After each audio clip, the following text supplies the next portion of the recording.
네, 안녕하세요. 박수홍입니다. 책 추천 영상을 더 열심히 만들어야 되는데 책 읽는 속도가 그렇게 빠르지 못해서 좀 주춤하고 있고, 또 비디오를 만드는 게 좀 생각보다 확실히 쉽지 않구나, 이런 생각을 하고 있습니다. 그래서 속도가 좀 늦어지지 않나. 계속 미루면 안 될 것 같아서 일단 그 최근에 읽은 책 중에서 추천할 만한 책 두 가지를 골랐습니다.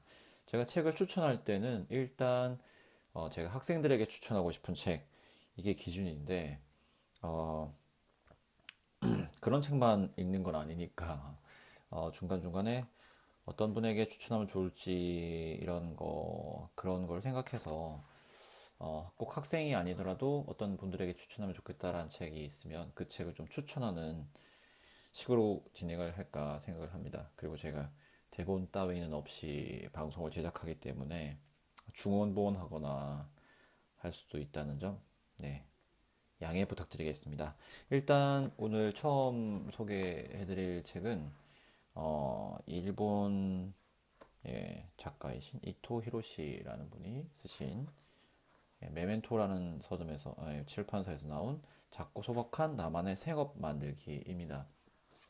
제가 관심을 가지고 있는 그 뭐 미니멀리즘이나 그다음에 그 자본주의에서 살아남는 방법, 이런 것들과 관련이 있는데, 이분은 1979년생이시고, 어, 이 책이 재미있는 점은 그 어떤 이론에 대해서, 이 일종의 뭐랄까요, 지금 뭐 1인 기업 혼자서 살아가는, 어떤 직장에 취업하지 않고 살아가는 분의 이야기인데, 그 이야기를 경험을 가지고 풀어냈다는 점. 그러니까 순전히 모두 어떤 그 이분이 겪었던 일들, 자기가 해결해 나가는 일들을 쓰신 거라서 상당히 글이 재미있게 잘 읽히는 편입니다. 그 책의 첫 시작은 이러다간 인생을 도둑맞는다. 예, 이거 자신의 인생을 찾기 위해서 생업을 하기로 시작했다라고 돼 있거든요. 여기 보시면 생업을 정의하시는데, 생업은 삶과 일이 합쳐진 것이다. 노동이 아니냐고 반문할 수 있겠지만 일을 하면서 즐거워야 하는 것도 중요하므로 단순한 노동은 아니다. 생업의 목표는 어디까지나 인생을 충실하게 만드는 것이다. 이분이 살아가는 걸 보시면 일종의 프리랜서라고 볼 수도 있고, 아니면 일본에는 프리터라고 생각할 수도 있는데, 어, 여러 가지 일을 하면서 경제 문제를 해결하고 계시거든요. 그래서 이 책의 구성을 보면 어떤 문제가 있고, 생업식 예시 답안, 그리고 생업식 해설, 그리고 이걸 통해서 뭐 어떤 더 재밌는 일을 할 수 있을까, 이런 부분에 대해서 다루고 계십니다. 자, 이 책의 앞부분에 보면, 사진에 보면 이분이 하시는 일이 나오는데, 1년에 한 두 번 정도 몽골 진짜배기 생활 체험 투어, 그 다음에 목적 건물에서 웨딩을 하시고, 그 다음에 빵도 만드시고, 그 다음에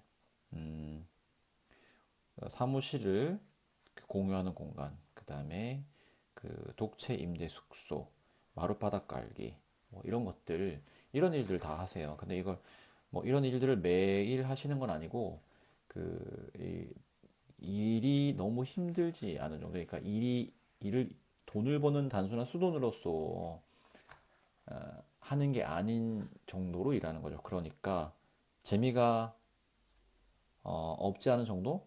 그렇게 일을 하고 계십니다.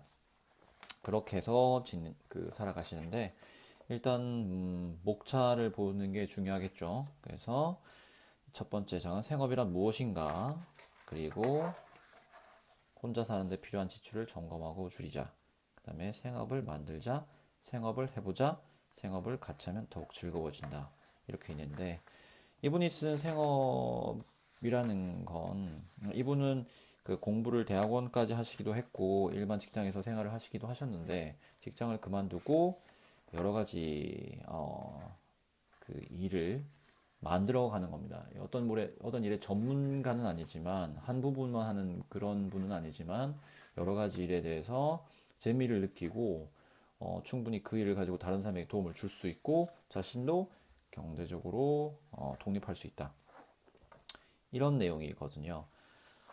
책이 한 200페이지가 조금 넘는데 너무 재미있게 읽은 책입니다. 일단 저는 책을 여러 권을 한꺼번에 읽는데 그 중에서 제일 빨리 읽게 되는 책이 보통은 제일 재미있는 책이거든요. 그러니까 어, 뭐 어떤 책이든지 간에 어떤 두 권을 동시에 읽는다고 하더라도 중간에 보면 꼭 손이 먼저 가는 책이 있습니다. 한 세네 권의 책을 먼저 읽는데 그 중에서 이 책이 그런 책이었습니다. 그래서 일단 추천해드리고 싶은 건 학생들에게 추천한다면 어떤 일을 왜 할 것인가에 대해서 생각해 볼 수 있는 기회가 될 것 같고요. 그리고 또 제가 책을 읽는 내내 생각이 났던 페이스북 친구분이 한 분 계신데 1인 기업을 준비하시거나 1인 기업으로 살아가시는 분 그런 분에게도 권하고 싶은 책이라는 생각이 들었습니다. 이게 그리고 이분이 나오는 제가 아까도 잠깐 말씀드렸는데 전문가는 아니다라는 말을 아까 드렸지 않습니까? 그 전문가라는 건 한 가지를 아주 오래 하는 거가 일단 기본이라고 볼 수 있는데 그와 관련된 학력을 가지거나요. 근데 이분이 생각하는 그 자본주의 사회에서 지금 현대 자본주의 사회에서 문제를 너무 심하게 분업화된 것이라고 봤습니다. 분업화되다 보니까 한 사람은 자기가 하는 일의 목적도 잘 모르고 그리고 자기가 하는 일을 언제든지 다른 사람이 교체해서 할 수 있게 되는 것이죠. 그리고 또 그래서 이분이 하는 그 생업이라는 것이 이 아주 작은 단위로 일을 쪼개서 하는 게 아니라 바닥 바꾸기 같으면 바꾸기를 혼자 처음부터 끝까지 과정을 배우는 겁니다. 그리고 웨딩 같은 경우에도 웨딩의 일부만을 담당하는 게 아니라 웨딩 전체를 그 고객과 조율하고 이야기를 하면서 독특한 방식의 웨딩을 하는 거죠. 단 문제는 그걸 업으로 삼아서 그것만 하진 않는다는 겁니다. 몽골 투어도 1년에 한 두 번 정도 그러니까 자기가 가는 김에 그 다른 손님들을 모아서 가는 거죠. 그리고 웨딩도 1년에 몇 번 하지 않거든요. 그래서 어쨌든 그런 일들을 끊이지 않고 하면서 자신의 재미도 유지하면서 그 다음에 생활도 유지하는 그런 거에 대한 책입니다. 꼭 뭐 추천해드리고 싶고 일단 책이 너무 재미있게 읽을 수 있는 거라서 꼭 추천해드리고 싶습니다. 학생들에게도 아니면 그냥 1인 기업을 준비하시거나 프리랜서로 살고 계신 분 혹은 저처럼 미니멀리즘이나 자본주의로부터 약간은 자유로워지는 방법이나 마을 혹은 공동체 이런 키워드에 관심 있는 분들이면 충분히 재미있게 읽으실 수 있을 것 같습니다. 그리고 또 하나 든 생각은 저는 책을 읽으면서 일본어로 읽으면 좋겠다, 일본어로 읽을 수 있으면 좋겠다 이런 생각을 좀 했거든요. 생업이라는 말을 그 한자 그대로 일단 번역을 하긴 했는데 일본 사람이 느끼는 생업이라는 단어는 또 어떨까 하는 생각이 들어서요. 왜냐하면 국어로 우리나라 말로 봤을 때 생업은 생계를 위해 하는 일로 느껴졌거든요. 근데 그 개념과 좀 다르기 때문에 음, 예, 일본어로 읽으면 또 어떨까 이런 생각이 들었습니다. 예, 일단 이 책을 추천드리고 싶습니다. 네, 감사합니다.